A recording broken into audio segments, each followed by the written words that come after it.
It's been times as an officer off duty where I've been MF'd, I've been cursed out, I've been snatched out the car. All in all, at the end, when they find out I've got my badge in my pocket, it's like, oh, why didn't you tell me?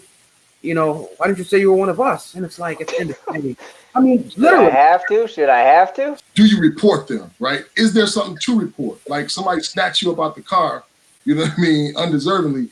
Do you like pursue that? This is America. I have a dream. These are animals. America preaches integration and practices segregation. Why did you say Mexico? A rising tide of discontent. The South will rise again. I have a dream. We have contrasting visions about what America is. This is America. being a black man or just being an officer both in the suburbs and the inner city, I've experienced just two different worlds. Like Lieutenant Jackson said, at least for me working in Detroit, and with the younger population, with us millennials, I've gotten that sellout, you're selling out, kissing up to the white man, you Uncle Tom, you sell out to your own race. But I understand that it's a deep level and a deep-rooted hurt, because blacks in the police historically have always had this disparity of just violence and just calamity between one another. So I get that, and I'm able to sympathize and even have a mindset to even interact with them in a certain way, because I've been there.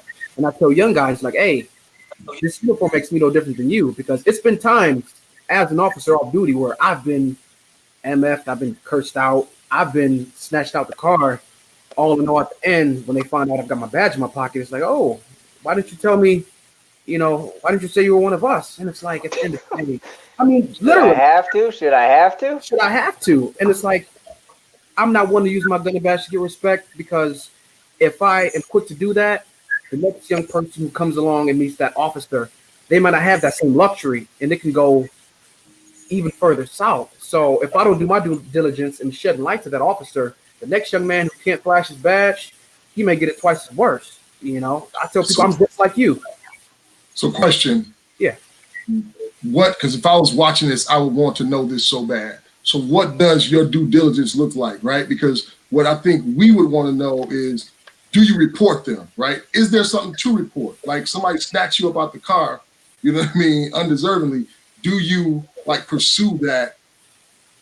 Because so that's it. Like what happens when what has happened when that happened to you? Like my stepmother always said, whatever you do in the dark comes to the light. And for me, people have always heard of that saying, the thin code blue, that the code blue of silence, that we have to look out for one another. But for me, I'm not going to jail for anybody. I snitch. They tell you stop snitching, I'll tell on you in a heartbeat. I tell people to be smart about it. Especially like on a traffic stop, interaction with the police, it's not the time to go back and forth.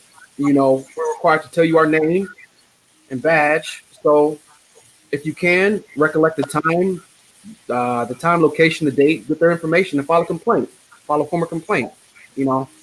Absolutely. Because that could have simply been a relative of mine. If I don't say anything, they could have ran into somebody I've known or loved and done the same exact thing. When I hear you say that, that's what I teach my son, right? Like my son is 14, and it's so interesting, right? Because my daughter's 15 and she's actually driving, and I haven't had this conversation in the same amount of detail with her as I've had with him. But when I hear you say that's not the time, that's exactly what I teach him. But when I see videos of white dudes getting away with it, I'd be like, man, why can't I, stand my ground and stand up for my rights when the officers doing something that I disagree with? For me, that's not my communication style.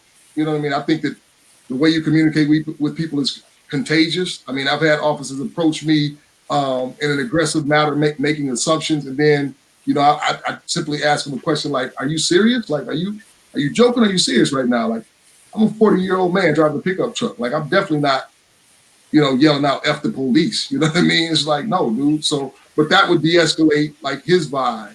And that's an actual situation that actually happened. But I just wanted to say, it still doesn't feel fair. If a white dude can sit there and ask questions, or a white woman can, and we can't, because escalation, you couple that with the fear and all the other things that are going on in those situations, it's just not worth it, in my opinion, right?